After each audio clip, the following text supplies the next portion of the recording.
আসসালামু আলাইকুম viewers, Sabinus কিচেনে তোমাদের স্বাগত জানাই।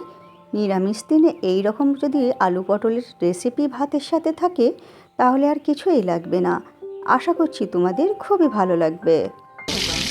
Aha. Yes.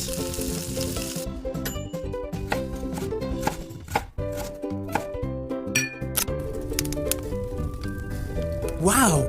এখানে আমি কড়াইতে সর্ষের তেল দিয়ে গরম করে নিয়ে মিডিয়াম আঁচ করে দিয়ে পটলকে ছিলে নিয়ে দুফালি করে আমি এবারে তেলেতে দিয়ে লাল করে ভেজে নেব। ভালো করে ঘন ঘন নেড়ে দিয়ে আমি আর পটল লাল করে ভেজে নিয়ে এরপর তেল ঝরিয়ে তুলে নিচ্ছি। ওই তেলেতেই এবারে ডুমো ডুমো করে কেটে রাখা আলু দিয়ে আমি লাল করে ভেজে নিচ্ছি নেড়ে চেড়ে। আলু ভাজা হয়ে গেলে এরপরে আমি তেল ঝরিয়ে আলুগুলো তুলে নেব। এরপর ওই তেলেতেই একটা শুকনো লঙ্কা আর হাফ চামচ পাঁচফোড়ন আর তেজপাতা চিড়ে দিয়ে দিচ্ছি।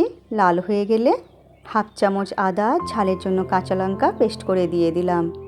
দিয়ে এরপরে পরিমাণ মতো লবণ, হাফ চামচ হলুদ গুঁড়ো দিয়ে দিচ্ছি।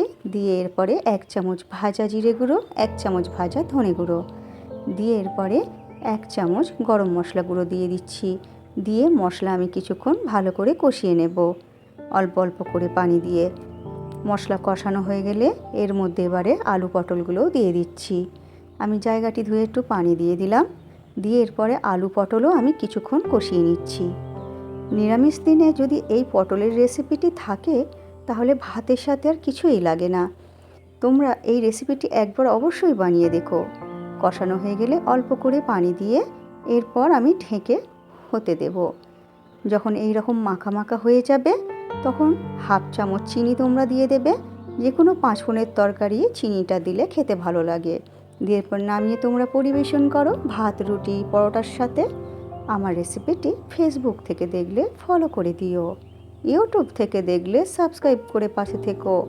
আমার রেসিপিটি শেষ পর্যন্ত দেখার জন্য অনেক অনেক ধন্যবাদ।